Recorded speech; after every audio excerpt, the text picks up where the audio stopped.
Hello friends, welcome to jobs in Telugu YouTube channel. Friends, మన ఛానల్ని follow అవుతున్న ప్రతి ఒక్కరు కూడా మన ఛానల్కి సంబంధించిన టెలిగ్రామ్ గ్రూప్లో జాయిన్ అవ్వండి. డిస్క్రిప్షన్లో ప్రొవైడ్ చేస్తాను. అలాగే ప్రతి ఒక్కరు కూడా ఈ వీడియోని లైక్ చేయండి. మన ఛానల్కి సంబంధించిన వీడియోస్ని చాలామంది చూస్తున్నారు కానీ లైక్ చేయట్లేదు ఫ్రెండ్స్. మీరు ఒక చిన్న లైక్ చేసి సపోర్ట్ చేస్తే చాలా ఎంకరేజింగ్గా ఉంటుంది. ప్రతి ఒక్కరు కూడా లైక్ చేయండి. అలాగే ఫస్ట్ టైం కనుక మన ఛానల్ని విజిట్ చేసిన వాళ్ళు ఉంటే రెడ్ కలర్ సబ్స్క్రైబ్ బటన్పై క్లిక్ చేసి దాని పక్కనే వచ్చేటువంటి ఈ విధమైనటువంటి బెల్ సింబల్ని యాక్టివేట్ చేసుకొని ఆల్ అనేటువంటి ఆప్షన్ సెలెక్ట్ చేసుకోండి. అప్పుడు నేను అప్లోడ్ చేసే ప్రతి వీడియో యొక్క నోటిఫికేషన్ మీకు రావడం జరుగుతుంది. ఫ్రెండ్స్, తెలంగాణ అభ్యర్థులకు ఉపయోగపడే విధంగా జనరల్ స్టడీస్ ఆబ్జెక్టివ్ బిట్స్ మెటీరియల్ని ప్రిపేర్ చేయడం జరిగింది. ఇందులో 12,600కి పైగా బిట్స్ అయితే ఉన్నాయి. ప్రీవియస్ ఎగ్జామ్స్లో అడిగినటువంటి బిట్స్ అలాగే మోస్ట్ ఇంపార్టెంట్ బిట్స్ అన్నీ కలుపుకొని ఈ యొక్క మెటీరియల్ అయితే ప్రిపేర్ చేయడం జరిగింది.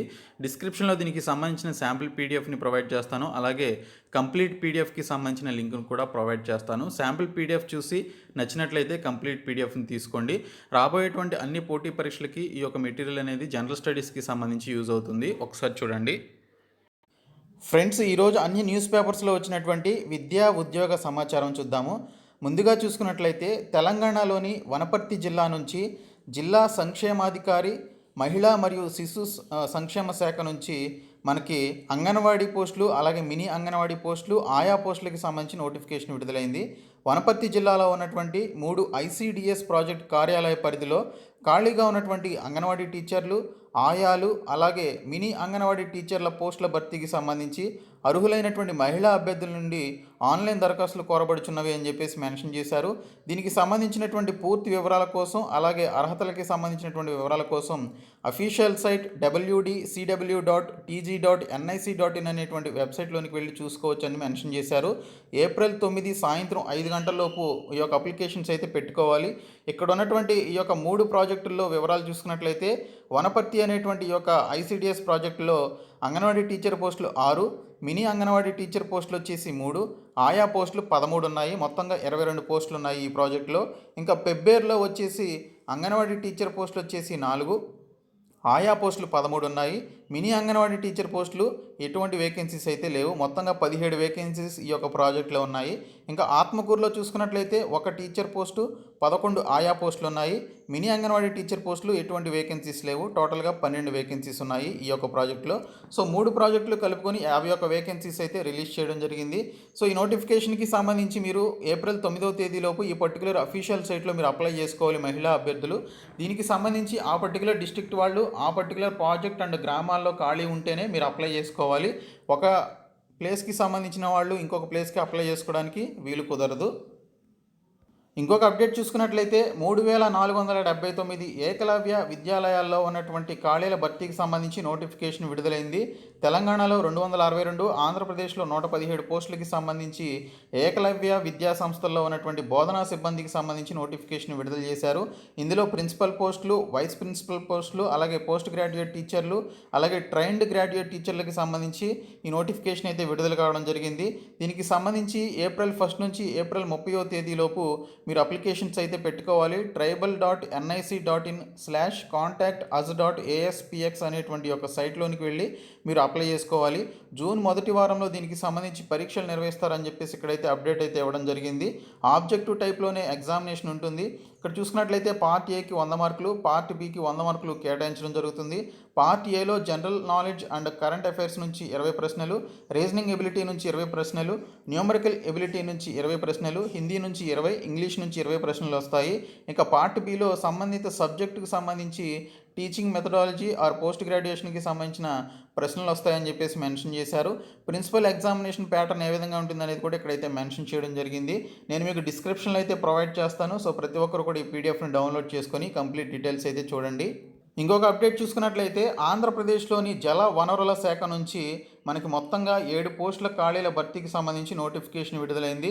ఇక్కడ చూసుకున్నట్లయితే ముందుగా డేటా ఎంట్రీ ఆపరేటర్కి సంబంధించి 2 పోస్టులు ఉన్నాయి. ఏదైనా డిగ్రీ అర్హత కలిగినటువంటి ఈ జాబ్స్కి అప్లై చేసుకోవచ్చు. ఓకే, ఏదైనా డిగ్రీ అర్హతతో పాటు కంప్యూటర్ నాలెడ్జ్ కూడా ఉండాలి. 15,000 రూపాయల శాలరీ అయితే ఇవ్వడం జరుగుతుంది. చీఫ్ ఇంజనీర్ హైడ్రాలజీ అలాగే విజయవాడకి సంబంధించినటువంటి ఈ పర్టికులర్ ఏరియాలో పనిచేయాల్సి ఉంటుంది. ఈమెయిల్ ద్వారా మీ యొక్క అప్లికేషన్ పంపిస్తే సరిపోతుంది. ce_hydrology@ap.gov.in అనేటువంటి సైట్లోనికి వెళ్ళి మీరు దీనికి సంబంధించిన మెయిల్కి అయితే పంపించాలి, సైట్ కాదు. ce_hydrology@ap.gov.in అనేటువంటి ఈ యొక్క మెయిల్కి పంపించాలి ఏప్రిల్ 15వ తేదీలోపు. ఇంకొక పోస్ట్ వచ్చేసి అకౌంటెంట్కి సంబంధించి ఒక వేకెన్సీ ఉంది. ఎంకామ్ లేదా బీకామ్ చేసినటువంటి వాళ్ళు ఈ జాబ్స్కి అయితే అప్లై చేసుకోవచ్చు. 17,500 రూపాయల శాలరీ అయితే ఇస్తారు. తర్వాత కెమిస్ట్ ఎక్స్పర్ట్కి సంబంధించి 3 వేకెన్సీస్ ఉన్నాయి. కెమిస్ట్రీలో బీఎస్సీ ఆర్ ఎంఎస్సీ ఉత్తీర్ణతో పాటు 2 ఏళ్ల అనుభవం అయితే ఉండాలని చెప్పేసి మెన్షన్ చేశారు. ఇంకొక వేకెన్సీ వచ్చేసి హైడ్రాలజిస్ట్కి సంబంధించి ఒక వేకెన్సీ ఉంది. బీటెక్ సివిల్ ఉత్తీర్ణతో పాటు హైడ్రాలజీలో ఏడాది పాటు అనుభవం అయితే కలిగి ఉండాలని మెన్షన్ చేయడం జరిగింది. సో ఇది ఏపీ వాటర్ రిసోర్సెస్ నుంచి వచ్చినటువంటి జాబ్ అప్డేట్.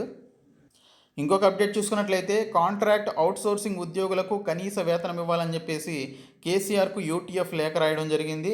ఇక్కడ చూసుకున్నట్లయితే కాంట్రాక్ట్ ఉద్యోగులకు కనీస వేతనాన్ని చెల్లించాలని, వారికి 19,000 కనీస వేతనం ఇవ్వాలి అని చెప్పేసి వారైతే డిమాండ్ చేయడం జరుగుతుంది. ఇంకా జర్నలిస్టుల పిల్లలకు ఉచితంగా నీట్ జేఈఈ నోట్స్కి సంబంధించినటువంటి ఈ యొక్క ఫ్రీ మెటీరియల్ ఇవ్వాలి అని చెప్పేసి దీనికి సంబంధించి అయితే అడగడం జరుగుతుంది. ఇక్కడ అప్డేట్ అయితే రావడం జరిగింది. ఇంకొక అప్డేట్ చూసుకున్నట్లయితే పోలీసు శాఖలో 40 దాటితే వైద్య పరీక్షలు అని చెప్పేసి ఒక అప్డేట్ అయితే వచ్చింది. రిటైర్మెంట్ వయస్సు పెంపుతో చర్యలు అని చెప్పేసి కూడా ఒక అప్డేట్ అయితే రావడం జరిగింది. పోలీసు శాఖలో 40 ఏళ్లు దాటినటువంటి వారికి వైద్య పరీక్షలు నిర్వహించాలని ఉన్నతాధికారులు నిర్ణయించారు. ప్రభుత్వం పదవీ విరమణ వయస్సును 3 ఏళ్లు పెంచినటువంటి నేపథ్యంలో సిబ్బంది ఆరోగ్య పరిస్థితులను తెలుసుకునేటువంటి ప్రయత్నం చేస్తున్నారు. శారీరకంగా ఫిట్గా ఉండాల్సినటువంటి ఈ విభాగంలో దీర్ఘకాలిక వ్యాధులు ఉన్నవారిని గుర్తించి వారి ఆరోగ్యంపై ప్రత్యేక శ్రద్ధ చూపించాలని భావిస్తున్నారు. త్వరలో ఈ కేటగిరీ ఉద్యోగులకు అన్ని రకాల వైద్య పరీక్షలు నిర్వహించి ఆ వివరాలను ప్రత్యేక డేటాబేస్లో నమోదు చేయనున్నారు అని చెప్పేసి మెన్షన్ చేశారు. రాష్ట్ర పోలీసు శాఖలో కానిస్టేబుల్ మొదలు ఉన్నతాధికారుల దాకా 60,000 మంది విధులు నిర్వర్తిస్తున్నారు. వీరికి 18,000 మంది హోంగార్డులు అదనం. వీరందరిలో 40 ఏళ్లు నిండినటువంటి వారు 30% నుంచి 40% వరకు ఉంటారని చెప్పేసి ఉన్నతాధికారులు చెప్తున్నారని దీనికి సంబంధించిన అప్డేట్ అయితే వచ్చింది. ఇంకా రాష్ట్రంలో రెసిడెన్షియల్ స్కూళ్లలో టీచర్ పోస్టులకి సంబంధించి నోటిఫికేషన్ విడుదలైందని ఆల్రెడీ నేను స్టార్టింగ్లోనే చెప్పాను. మొత్తం 3,479 పోస్టులు ఇండియా వైడ్గా రిలీజ్ అయితే అందులో తెలంగాణలో 262 పోస్టులు ఉన్నాయి. ఇందులో పీజీటీ, టీజీటీ, ప్రిన్సిపల్, వైస్ ప్రిన్సిపల్కి సంబంధించిన పోస్టులు అయితే ఉన్నాయి. మీరు అఫీషియల్ సైట్లోనికి వెళ్ళి దరఖాస్తులు అయితే పెట్టుకోవచ్చు. ఇంకొక అప్డేట్ చూసుకున్నట్లయితే హెచ్ఆర్ఎంఎస్లో పోలీసు వివరాలు అని చెప్పేసి ఇక్కడైతే మెన్షన్ చేశారు. పోస్టింగ్స్, అవార్డులు, హెల్త్ ప్రొఫైల్ అన్నీ ఒక్క క్లిక్తోనే దీనికి సంబంధించినటువంటి పోలీసులకు సంబంధించినటువంటి కంప్లీట్ డీటెయిల్స్ అయితే తెలుసుకోవచ్చు అని చెప్పేసి మెన్షన్ చేశారు. పోలీసులకు సంబంధించిన పూర్తి సమాచారాన్ని హ్యూమన్ రిసోర్స్ మేనేజ్మెంట్ సిస్టంలో పొందుపరుస్తున్నారు. కానిస్టేబుల్ నుంచి డీజీపీ వరకు ప్రతి ఒక్కరి పూర్తి వివరాలు ఈ సిస్టంలో నిక్షిప్తం చేస్తున్నట్లు అధికారులు తెలిపారు అని చెప్పేసి దీనికి సంబంధించినటువంటి అప్డేట్ అయితే వచ్చింది. ఇంకోటి చూసుకున్నట్లయితే ప్రమోషన్లు రావు, పే స్కేల్ ఇవ్వరు అని చెప్పేసి ఈ యొక్క వీఆర్ఏలకి సంబంధించినటువంటి అప్డేట్ అయితే వచ్చింది. 7 నెలలైనా నెరవేరని సీఎం హామీ, ఆందోళనలో 23,000 మంది వీఆర్ఏలు అని చెప్పేసి మెన్షన్ చేశారు. రెవెన్యూ శాఖలో అత్యధిక సంఖ్యలో ఉన్నటువంటి విలేజ్ రెవెన్యూ అసిస్టెంట్లకు ప్రమోషన్లు నిలిచిపోయాయి. విద్యార్హతలతో పాటు సీనియారిటీ ఉన్నా కూడా ఇటీవల కల్పించినటువంటి ప్రమోషన్లలో వారికి అవకాశం కల్పించలేదు. మరోవైపు వీఆర్ఏలకు పే స్కేల్ అమలు చేస్తామని 7 నెలల క్రితం అసెంబ్లీ సాక్షిగా సీఎం కేసీఆర్ ఇచ్చినటువంటి హామీ ఇంతవరకు అమలుకు నోచుకోలేదు. ఒకవైపు ప్రమోషన్లు రాక, మరోవైపు పే స్కేల్ అమలు కాక రాష్ట్రంలోని 23,000 మంది వీఆర్ఏలు ఇబ్బందులు పడుతున్నారని చెప్పేసి దీనికి సంబంధించినటువంటి అప్డేట్ అయితే రావడం జరిగింది. సో ఇవి ఫ్రెండ్స్ ఈరోజు వచ్చినటువంటి అప్డేట్స్. ఇంకొక అప్డేట్ ఉంది, ఒక చిన్న అప్డేటు. నోటిఫికేషన్ పరేషాన్ అని చెప్పేసి ఎంసెట్ దరఖాస్తు ప్రక్రియలో ఆలస్యం, ఇంకా విడుదల కాని ఎడ్సెట్ ప్రవేశ ప్రకటన, ఈడబ్ల్యూఎస్ కోటా అమలు విధానంపై అస్పష్టత అని చెప్పేసి కూడా మెన్షన్ చేశారు. ఎంసెట్ ప్రకటన వచ్చినా ఫలితం లేదు. ఈ నెల 18వ తేదీన ఎంసెట్ వెలువడింది, నోటిఫికేషన్ వెలువడింది. 20వ తేదీ నుంచి దరఖాస్తుల ప్రక్రియ ప్రారంభం కావాల్సి ఉంది. ఇంటర్ ద్వితీయ సంవత్సరం హాల్ టికెట్లు జారీ చేస్తేనే దరఖాస్తు చేసుకోవడానికి దీనికి సంబంధించి వీలవుతుంది. ఇంటర్ బోర్డు ఇప్పటి వరకు వాటిని ఆన్లైన్లో పెట్టలేదు. అయితే విద్యాసంస్థలు మూసివేయడంతో హాల్ టికెట్ల జారీపై సందిగ్ధత నెలకొంది. ఇంటర్ బోర్డు వర్గాలు మాత్రం త్వరలోనే ఇస్తామని చెబుతున్నాయి. ఫలితంగా 10 రోజులుగా విద్యార్థులు దరఖాస్తు చేసుకోలేకపోతున్నారు. ఏటా దాదాపు 2.40 లక్షల మంది దరఖాస్తు చేస్తుంటారు అని చెప్పేసి దీనికి సంబంధించి, అలాగే ఎడ్సెట్ జీఓకి సంబంధించి నోటిఫికేషన్ వరకు దీనికి సంబంధించినటువంటి అప్డేట్ అయితే రావడం జరిగింది. ఇవి ఫ్రెండ్స్ ఈరోజు వచ్చినటువంటి అప్డేట్స్. ఈ వీడియోని మీ ఫ్రెండ్స్కి షేర్ చేయండి, మన ఛానల్ని సబ్స్క్రైబ్ చేయండి. Thank you so much guys.